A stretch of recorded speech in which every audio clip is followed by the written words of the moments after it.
Shalom everyone, here as you can see I'm in a zoo at the moment. Right behind me is some sheep over here. So what's it got to do with our Parshat at the moment, or Parshat Mikeitz that we are coming into? What has sheep got to do with it? We actually know from last week's Parsha that Reuven was attending with the sheep, and when the brothers instigated, they formed a bet then that they should sell or kill Yosef potentially, because partly due to their jealousy on Joseph. Reuven devised a plan to go back to Yaakov to take care of Yaakov, his father, and then return and save Yosef. However, what happened in the interim was that the brothers had seemingly possibly killed him or sold him over. He didn't know that. He thought they killed him, and he had profound regrets within regards to this, that he didn't save them earlier, because at that point the shift was being with the sheep. At the time when they were next to Yosef, he could have taken care of the sheep at the time, while Yosef, and then saved Yosef at the same time. But because he didn't use that duty of looking after the sheep and went back to Yaakov, and he had such a regret for it. Regret is obviously very important, and remorse is important in Judaism.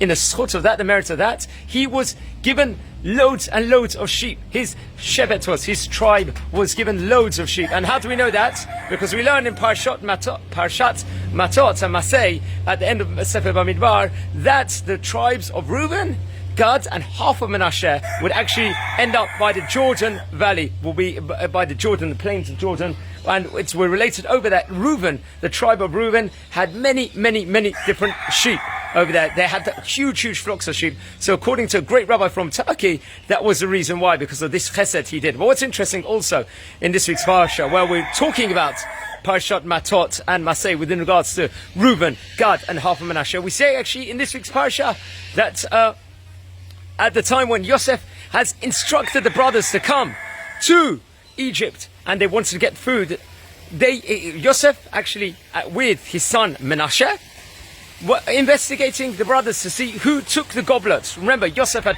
framed the brothers with a goblet, put a goblet in the sack of Benjamin, because he wanted to frame them and bring some sort of a teshuva process on them.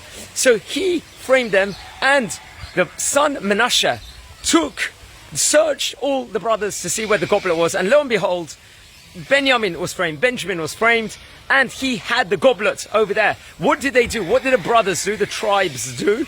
The heads of the tribes do? They took their garment and they tore it over there.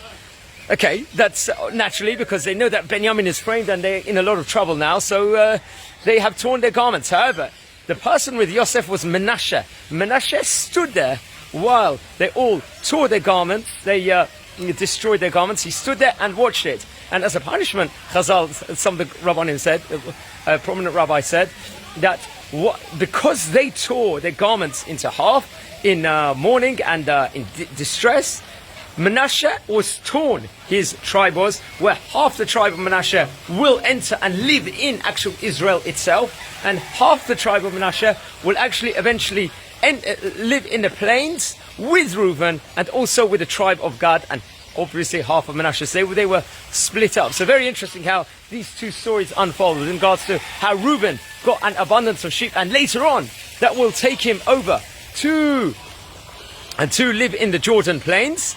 Later on with Gad and half of Manasseh, because he has to have all his sheep, and because of the regret he got, the regret that he didn't take up the shift of being looking and saving Yosef earlier and looking after the sheep at that point in time, because he didn't do that at that point in time, he was given as a reward plenty of sheep, as we learn in Parshat Matot. And the punishment that Manasseh will get for standing back and seeing all the tribes, the heads of the tribes, tearing their garments into half, let's just say, or potentially into some pieces. They were cut up, this tribe was, where they would live, and they couldn't all dwell together. Half of the tribe lived by the Jordan, and half of the tribe actually had a portion in the rest of Eretz Yisrael. So, living with the scenes of this fantastic park, fantastic zoo over here in the city of Elad. Wishing you all a Shabbat Shalom V'rach. I'd like to dedicate this for a few people. It was the Hilula only of my uncle, only two, just a couple of weeks ago. David ben Shalom Shlomo, make his neshama be in a very good place at the moment.